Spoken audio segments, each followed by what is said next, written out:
할렐루야, 반갑습니다. 오늘부터는 저와 알기 쉬운 성경 개관이라는 이름으로 함께 성경을 배워보는 시간을 가지려고 합니다.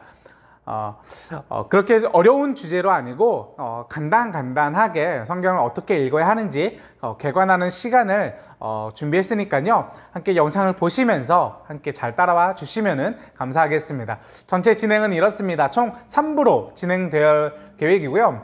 1부, 2부, 3부, 1부에서는 성경을 어떻게 읽어야 할까요? 큰 그림을 그리는 시간을 가질 겁니다. 그리고 2부에는 해석의 기초적인 부분 아주 간단하게 다룰 예정이고요.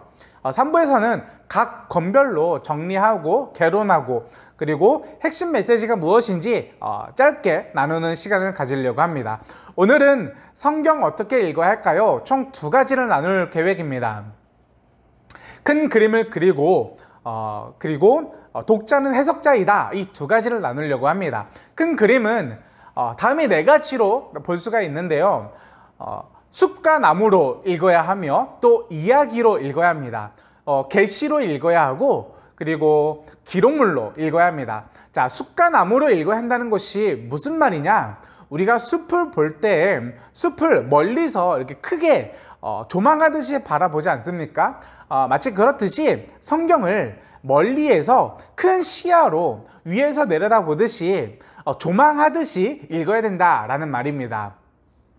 그리고 우리가 나무를 바라볼 때에는 나무를 가까이 가서 나무를 바라보지 않습니까?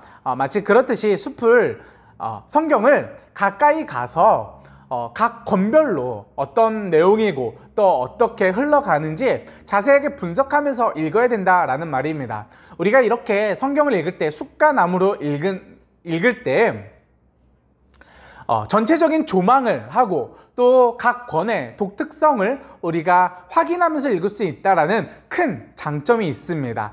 자, 그 다음에 이야기로 읽어야 합니다. 성경을 이야기로 읽어야 한다는 것이 무슨 말이냐? 우리가 이야기를 읽을 때 동화를 읽는다라고 하면은 이야기를 읽지 않습니까? 등장인물이 누구이고 그리고 시간대는 무엇이고 어떤 요소가 나오고 어떤 사건이 나오고 이렇게 처음부터 분석하면서 읽지는 않습니다. 처음에는 이야기로 읽은 다음에 그 다음에 분석을 하게 되죠. 마찬가지입니다. 우리가 성경을 읽을 때에도 처음에는 이야기로 읽은 다음에 그 다음에 등장인물과 그리고 기록 시기 등 이렇게 세세하게 분석하면서 읽어야 된다라는 말입니다.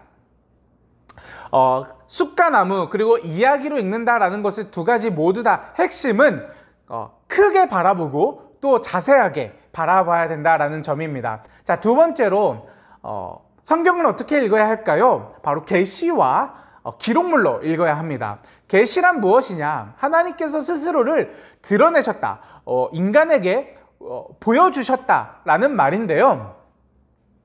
우리 인간으로서 하나님을 먼저 알 수 없기 때문에 하나님께서 우리에게 어떤 사건이나 환상, 기록물을 통하여서 스스로를 보여주셨다라는 겁니다. 하나님께서 왜 보여주셨을까요? 요한복음 20장 31절에 이렇게 기록되어져 있습니다. 성경이 기록된 것은 하나님께서 우리가 예수 그리스도를 믿음으로 말미암아 생명을 얻게 하려 합니다 라고 기록이 되어져 있습니다. 다시 말해서 성경에 기록된 목적 그리고 하나님께서 스스로를 계시하시는 목적은 무엇이냐? 우리로 하여금 예수님을 믿고 생명을 얻게 되는 것. 다시 말해서 성경에는 고대 기록의 어떤 고대 역사가 기록되어져 있지만은 고대 역사를 기록 목적으로 기록된 것이 아니라 신앙의 메시지를 주기 위해서 기록되어졌다. 하나님을 드러내기 위해서 기록되어졌다 라는 것을 우리가 분명하게 알고 넘어가야 합니다. 자, 계시로 읽은 다음에는 또 어떻게 읽어야 될까요? 기록물로 읽어야 됩니다. 기록물로 읽어야 된다는 말은 인간의 기록물로 읽어야 된다라는 말인데요.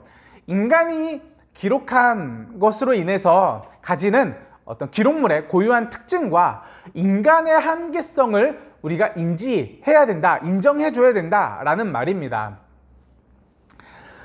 기록물로서 가지는 고유한 특징으로는 시대 차이와 문학적 특징이 있습니다. 이 부분은 뒤에 해석을 다룰 때 다룰 예정이기 때문에 잠깐 넘어가도록 하겠습니다. 우리는 성경을 어떻게 읽어야 될까요? 큰 그림을 그리자라고 나누었습니다. 큰 그림을 그릴 때는 숲과 나무 또 이야기로 읽어야 합니다.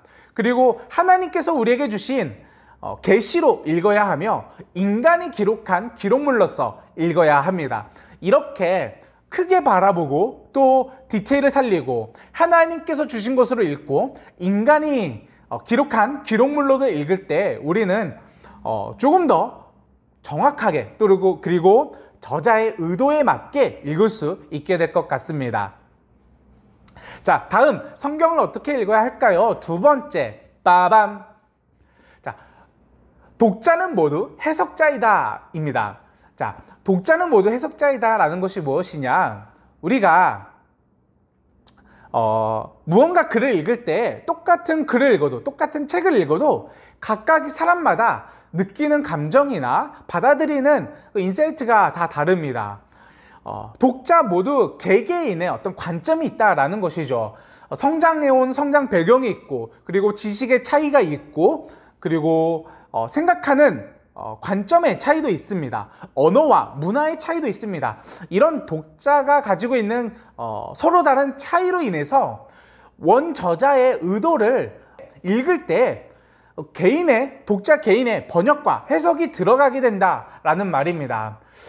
때문에 저자의 이런 의도를 훼손하고 독자 개인의 해석이 들어가지 않도록 충분히 주의해서 읽어야 된다라는 말입니다. 그러면은 우리는 어떻게 해석을 해야 될까요? 자, 두 가지가 있습니다. 첫 번째로는 계시를 받아들일 때 우리는 믿음으로 해석을 해야 합니다. 자, 그 다음에 인간의 기록물로서 우리는 해석을 해야 합니다. 아까 나누었지만 두 가지의 큰 차이가 있습니다. 시대 차이와 그리고 문학적 특징이 있습니다. 시대 차이란 연대가 다르죠. 연대가 벌써 뭐 한 2000년이 차이가 나죠. 2000년이란 차이, 우리가 벌써 10년만 차이가 나도 세대 차이가 난다라고 말하는데 벌써 2000년의 차이가 나면서 문명률이 차이가 납니다. 문명률과 언어와 그리고 문화가 차이가 나게 되죠. 이런 여러 가지 차이로 인해서 또 과학적 사고가 다르게 되고 도덕적 사고가 다르고 종교적인 사고가 다르게 됩니다. 이런 여러 가지 차이와 사고의 다름을 우리가 인지하고 그 차이를 어떻게든 메꾸려고 노력을 해야 하는 것이죠. 그때 사람들은 어떻게 생각하고 어떤 사고를 가지고 있었을까? 그때에는 어떤 배경이 있었고 어떤 문화가 있었고 어떤 언어적인 특징이 있었는가?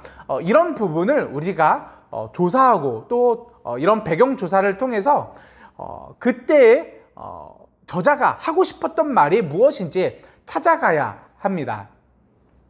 그리고 문학적 특징이 있는데요. 문학적 특징으로는 두 가지를 볼 수가 있습니다. 바로 장르적 차이와 수사법인데요. 장르적 차이로는 우리가 글쓰기를 할 때 여러 가지로 글쓰기를 할 수가 있죠. 뭐 시, 논설문, 편지, 이야기 등 여러 가지 장르로 글쓰기를 할 수가 있습니다. 마찬가지로 성경에도 이런 여러 가지 장르적인 글쓰기 기록이 들어가 있는데요. 뭐 시편, 그리고 편지로 기록된 서신서, 이야기로 기록된 복음서나 구약의 본문들이 그렇습니다. 이렇게 장르가 다르기 때문에 우리는 그 장르적인 특성을 이해하고 어떻게 읽어야 되는지 그 장르적인 차이로 접근을 해야만 합니다. 또 수사법이 있습니다. 수사법은 우리가 글을 기록을 할 때 강조하기 위해서 쓰는 여러 가지 표현, 기교를 말하는데요. 수사법이라는 말이 조금 어려워서 그렇지 우리가 흔히 자주 사용하는 기법들이 있습니다. 예를 들면은 뭐 반복법이 있고요. 그리고 비유법이 있고 대구법, 대조법 뭐 이런 것들이 우리가 자주 사용하는 수사법일 것 같습니다. 성경에도 이러한 수사법이 많이 등장하고 있는데요.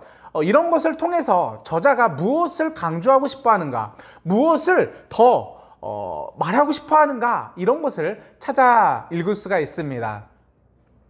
네, 오늘은 성경 어떻게 읽을 것인가 그 첫 번째 시간으로 큰 그림 그리기, 그리고 독자는 해석자이다 해서 짧은 해석의 기본을 다루었습니다. 아주 자세하게 내용을 다루지는 않았지만 아주 간단하게 내용을 다루었지만은 이것만 알아도 성경을 읽을 때 굉장히 큰 유익이 있을 것 같습니다. 앞으로도 더 좋은 영상으로 성도님들에게 찾아뵙도록 하겠습니다. 네, 그럼 다음 시간에 뵙겠습니다.